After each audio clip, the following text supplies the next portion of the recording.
Surah 50, Qaaf. Qaaf. Ayat 1. Stop for a while and listen very attentively to what is being said. The teachings of the Quran stand testimony to the fact that this book is sublime. Ayat 2. But, instead of pondering over the message of the Quran, these people are surprised that the person who has been bestowed with the Quran is an ordinary human being like them. Those who deny wahi say, "What a strange thing it is that the recipient of wahi is a human being, like us." Ayat 3. Moreover, they are surprised at the Quran's assertion that life is not restricted to this world only. They ask, would we return to life again after we have died and have been reduced to dust? It is far-fetched to believe that the dead shall become alive again. Ayat 4. Tell them we know what the earth consumes of them. It is only the physical body that disintegrates. It has neither any effect nor any control over the human personality or self. Deeds affect the human personality, self, and not the body. Therefore, through the preservation of the human personality, self, all deeds of a person are fully preserved with us. The continuation of this process is called the life hereafter. Ayat 5. This, the law of mukafat, is the established fact that they deny. They just do not want to believe that they will be called to account. This is why they remain in a state of utter and continuous confusion. Ayat 6. If they cannot reflect over life after death or the law of mukafat, as these are imperceptible facts, they can at least ponder over the universe which is perceivable, and see how this most amazing system is in operation according to divinely ordained laws. Allah's law is prevalent everywhere. Tell them that they can see the huge limitless space over them and the various cosmic bodies floating therein. See how we have fashioned them and how beautifully we have adorned this ceiling. They will not find any flaws therein. Ayat 7. And see how we have stretched the earth and set the huge mountains firmly upon it. We have also caused the earth to grow beautiful plants of various kinds. Ayat 8. To every person who wants to pay attention, all these things offer an insight into forgotten realities. Ayat 9. We also cause water to rain down from the clouds. The water brings a multitude of blessings, causing fruits to grow in gardens and grain crops in the fields. Ayat 10. And lofty date palms with layers of thickly clustered dates. Ayat 11. We have created all this for the sustenance of human beings. It is Allah's law according to which dead land comes to life due to rain, and a similar law will bring about the resurrection of the dead. Ayat 12. The denial of life hereafter is due to their fear of facing the law of mukafat. Earlier nations also belied the same reality. Take for example the people of Noah, the folks of Aras and Thamud. Ayat 13-14. The tribe of Ad and the Pharaoh, that of Lot, the dwellers of the wooded dales, Midian, and the people of Tuba. They all belied our Rusul, messengers. But their denial did not make any difference. The results of their deeds were properly manifested, and doom and destruction overtook them. Our law confronted them as a stark reality. Ayat 15. Ask those who are in doubt about resurrection after death, whether, in their opinion, we were so tired by the creation of the universe and mankind, that we do not have the stamina for any new creation. Ayat 16. Or do they believe that we have no knowledge of what a person does secretly and that as such their deeds could not be questioned? This is a wrong notion. We are the one who has created human beings, and obviously nothing can remain hidden from the Creator. We also know his thoughts and what transpires in his inner self. We are closer to him than his jugular vein, and so nothing can remain hidden from us. Ayat 17. We have arranged it so that whether he goes to the right or the left, the forces that keep record of his deeds always accompany him. Ayat 18. The moment he utters a word, the ever-ready watchman promptly records it. Ayat 19. The stupor of death appears before his eyes as a truth, and death is a reality from which every person tries to escape. Ayat 20. While death appears before your eyes, you cannot perceive what happens afterwards. You just have to believe it. It is when human skeletons are infused with new energy that the promised life in the hereafter starts. Ayat 21.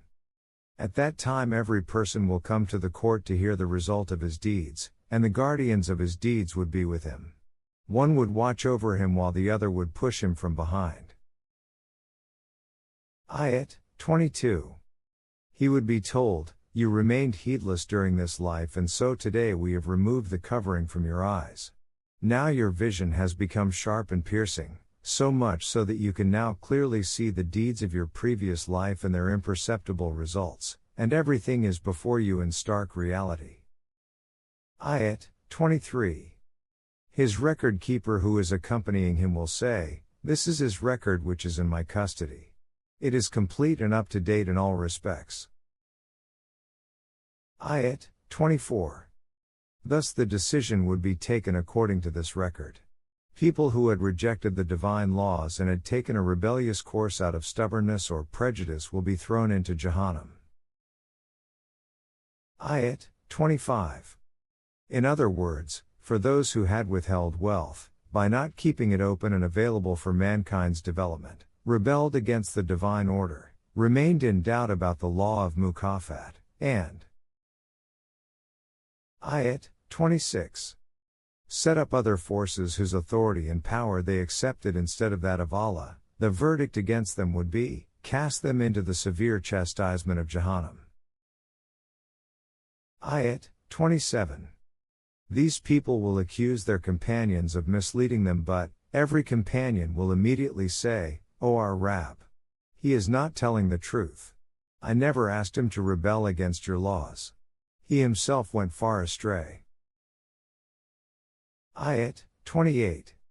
Allah would say, there is no use of arguing in my presence, for the truth was revealed unto you, and the straight path had come before you.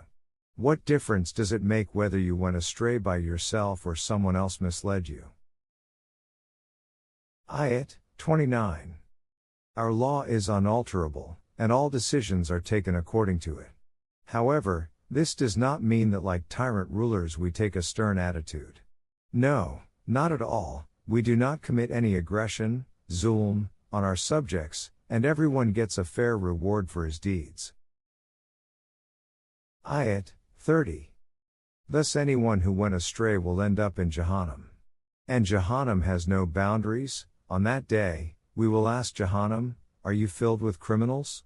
The reply shall be, no. There is still a lot of room. Everyone who goes to Jahannam has prepared for it himself. Ayat 31.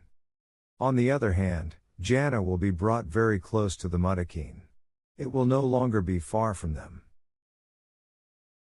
Ayat 32. They will be told, this is the Jannah which had been promised to you. It was promised to everyone who would revert to our law in all matters, refrain from going against it, remember this principle for all time. Ayat 33. Have faith and conviction in the truth of His order of Rahma and Rabubiyah, be afraid of the dreadful consequences of violating it, and come unto His order with a completely submissive heart.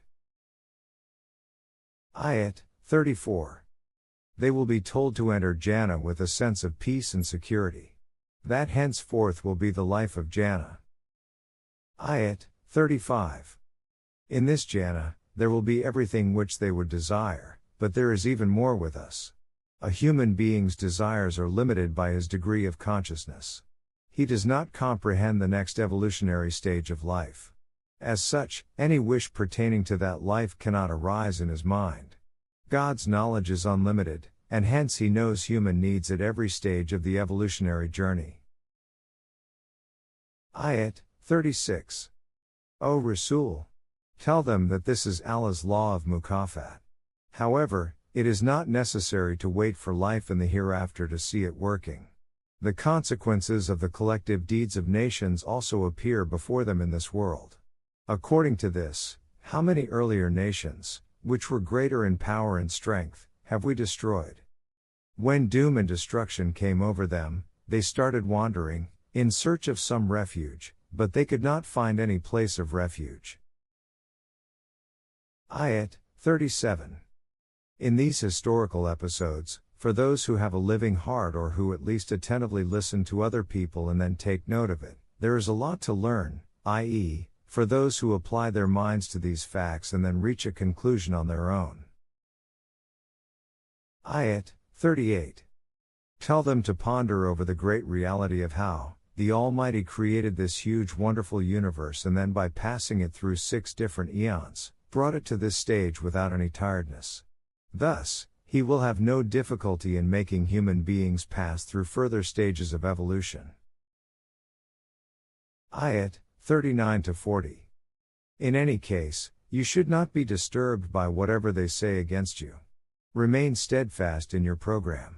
In order to prove that the Nizam-e-Rububiyyah of your Rabb is worthy of all hamd, you should always work hard to establish it practically, from morning till evening, during the dead of the night and in the early hours of the morning.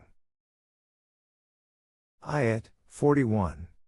After this, there will be a clash with the adversaries. The day will arrive when from the place nearby, the caller will give a call for battle. The adversaries will reach the outskirts of the city of Medina for an attack. Ayat 42. On the day they hear the sound of the bugle, everyone will have to come out into the open field. Ayat 43. Then in the battlefield, the decision on life or death will be made according to our law of ability. Only the group which has the right capability shall survive, and the final result of this clash will also be according to our law. Ayat 44. On that day, when the earth is speedily split right before them, and they have to retreat, it will not be difficult for us to gather these troops in the battlefield. Ayat 45. Therefore, you should not take any notice of what they say, we are well aware of what they say. You have not been sent as a tyrant to forcibly prevent them from going towards the wrong path. You should keep on presenting the Qur'an before them. Only the one who is afraid of the working of our law of mukafat will take a lesson from it, the law according to which the consequence of every wrong way is destruction.